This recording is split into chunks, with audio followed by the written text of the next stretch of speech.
Halo semuanya, kembali lagi bersama saya Samuel. Hari ini kita akan membahas perangkat embedded system dan kegunaannya pada implementasi IoT.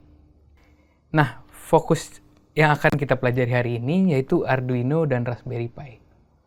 Nah, untuk embedded system sendiri, perangkatnya itu punya role yang cukup krusial pada implementasi IoT itu sendiri, terutama pada skala-skala implementasi yang tidak terlalu besar.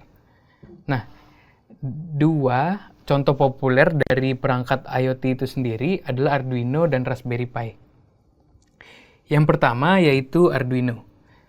Arduino itu adalah software dan hardware untuk IoT yang sifatnya open source dan mudah untuk digunakan karena sudah banyak komunitas-komunitasnya, dan karena sifatnya open source tersebut akan ada banyak library yang bisa digunakan untuk implementasi Arduino itu sendiri.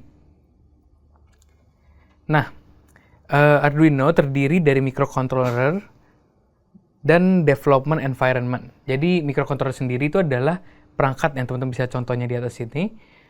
Perangkat tersebut kita sebut microcontroller. Dan development environment itu bisa digunakan untuk membuat programnya, untuk codingnya. Nah, jadi nanti coding yang sudah dibuat di development environment tersebut bisa diimport ke dalam microcontrollernya, dan jadi program-program itu bisa jalan secara independen di dalam microcontroller itu sendiri. Nah, Arduino bisa diprogram untuk membaca input dari sensor-sensornya, lalu akan melakukan sebuah aksi itu berdasarkan data yang diberi sensor tersebut untuk mengontrol aktuatornya. Misalnya, teman-teman punya sensor cahaya, di mana kalau gelap cahayanya, maka lampu akan dimatikan. Kalau gelap berarti nyalakan ya. Misalnya di sebuah ruangan tersebut, sensor mengirim data nih ke microcontrollernya. Sekarang lagi gelap nih, nyalain lampu dong gitu. Lalu dari microcontroller akan dikirim gitu ya aksinya kepada si aktuatornya untuk menyalakan lampu. Contohnya seperti itu. Jadi data dari sensor tadi. Oh ya, kelebihan Arduino itu juga data dari sensor tadi bisa langsung diproses di dalam Arduino itu sendiri. Disebut juga edge computing atau edge device. Walaupun emang kemampuannya tidak bisa proses sesuatu yang berat-berat gitu ya, tapi untuk implementasi yang tidak terlalu berat, itu bisa langsung dilakukan pada Arduino-nya. Nah, tapi gimana kalau misalnya implementasi itu ada sesuatu yang di luar kemampuannya si Arduino itu? Nah, Arduino ini bisa digunakan sebagai penghubung kepada cloud platform, contohnya kayak AWS tadi yang udah sempat dijelasin, dan ada banyak lah aplikasi lain yang bisa digunakan. Jika teman-teman yang belajar lebih lanjut, mungkin bisa mengunjungi websitenya Arduino ataupun forumnya. Selanjutnya ada Raspberry Pi. Raspberry Pi ini sebenarnya mirip-mirip juga sih dengan yang Arduino tadi. Cuma Raspberry Pi ini sendiri itu lebih punya power atau computational power yang lebih kuat dibandingkan Arduino. Untuk ukurannya sama sih, Raspberry Pi ini juga kecil. Namun bedanya, Raspberry Pi bisa menjalankan operating system secara full, contohnya kayak Linux. Nah, Raspberry Pi itu ada CPU-nya, ada memorinya, dan ada interface-nya yang bisa disambungkan. Contohnya kayak ada layarnya, atau misalnya ada USB device-nya, atau bahkan bisa juga sensor.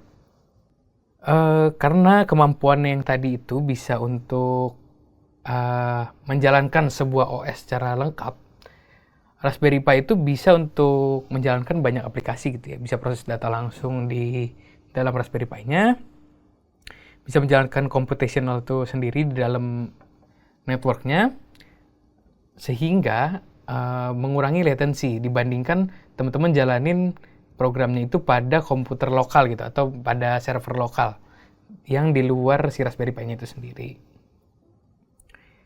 Nah, jika dibandingkan, memang Raspberry Pi itu lebih kuat dibandingkan Arduino.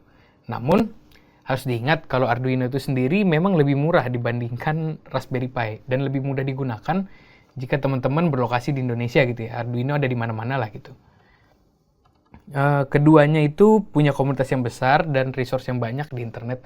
Teman-teman bisa belajar, bisa pakai contoh-contoh yang ada di sana, dan bisa untuk cari project-project contohnya seperti apa sih yang bisa dilakukan di rumah gitu.